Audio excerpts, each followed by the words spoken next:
like to associate myself with some of the comments made. But I don't know if Mr. President will remember. Mr. President, sir, I'm not sure I'm entitled to call the president as a witness, but just to draw your attention to what I said when we were both governors, that first, the issue we must work hard to eliminate in our electoral process is violence. You can't have an election that seems to be a war, where young men and not so young carries AK-47, either to chase away opponents or even to chase away the young men and women who are presiding over election, or to take over collation centers.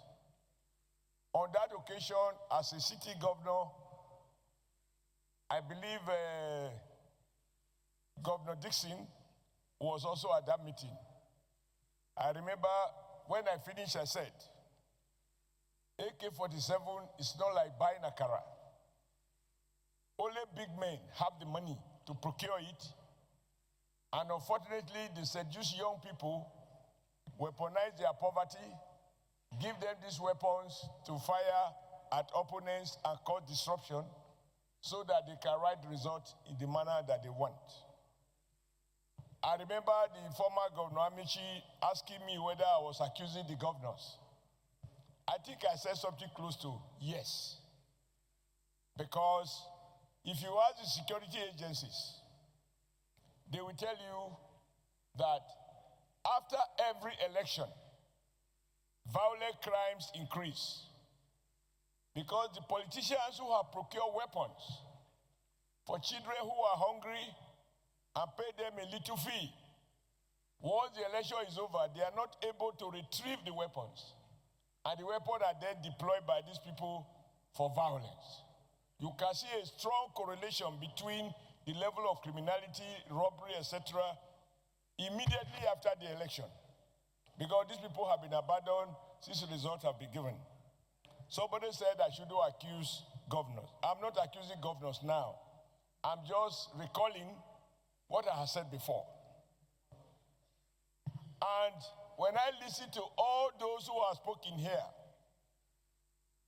everybody spoke in unison. I haven't heard anyone who says he doesn't want a transparent election.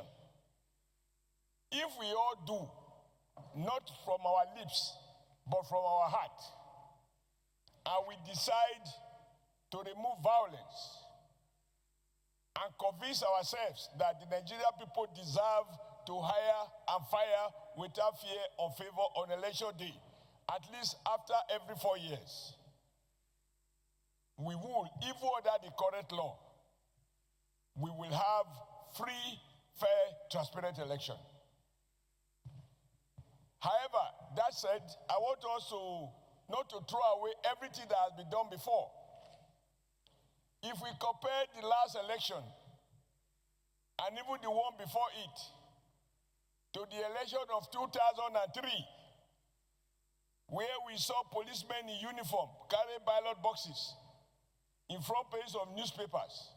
Between that time, 2003, where Yaradua complained about a process that threw him up that he was ashamed to accept, but he has to accept in order to avoid national crisis. And I believe he was right. May so rest in peace. I think between that time and now, we have to be fair to INEC. They have introduced measures, including the ones we are talking about now, such as beavers, such as even PVC. PVC was not there in 2023.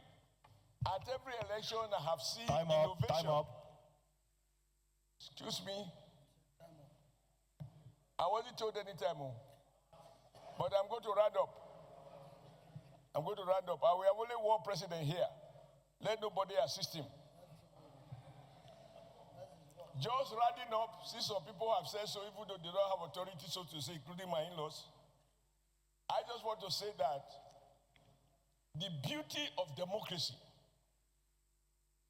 the beauty of democracy is not the fact that you find yourself occupying an important elective office.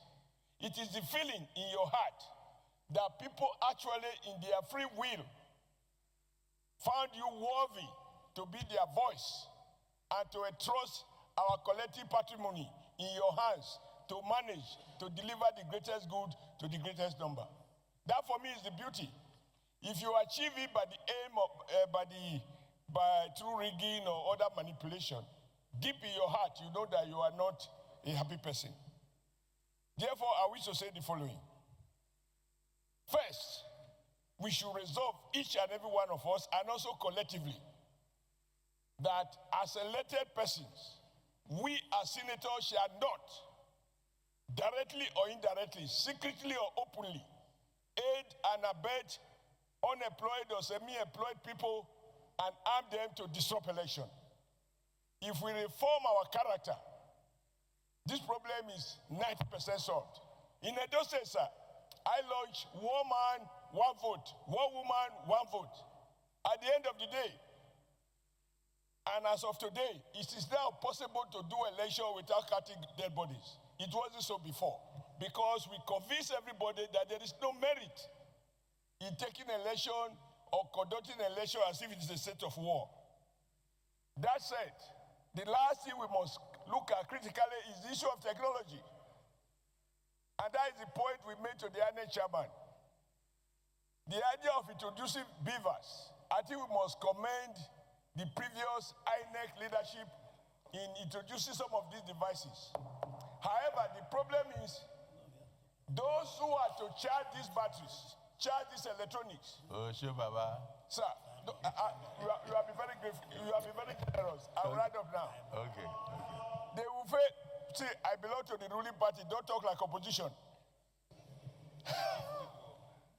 Chief Whip?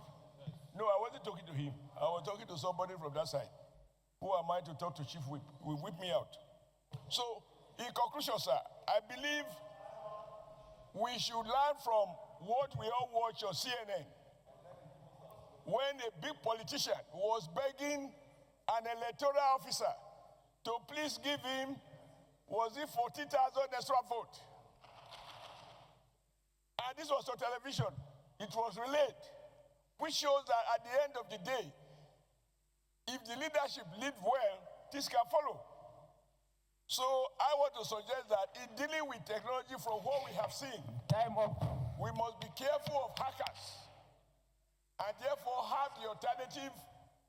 If one fails, we use the other so that the entire system is not collapsed. The last one is the idea of running election one day. Thank you, from House of Senator Assembly to House of Rep and so on. I think that would be dangerous.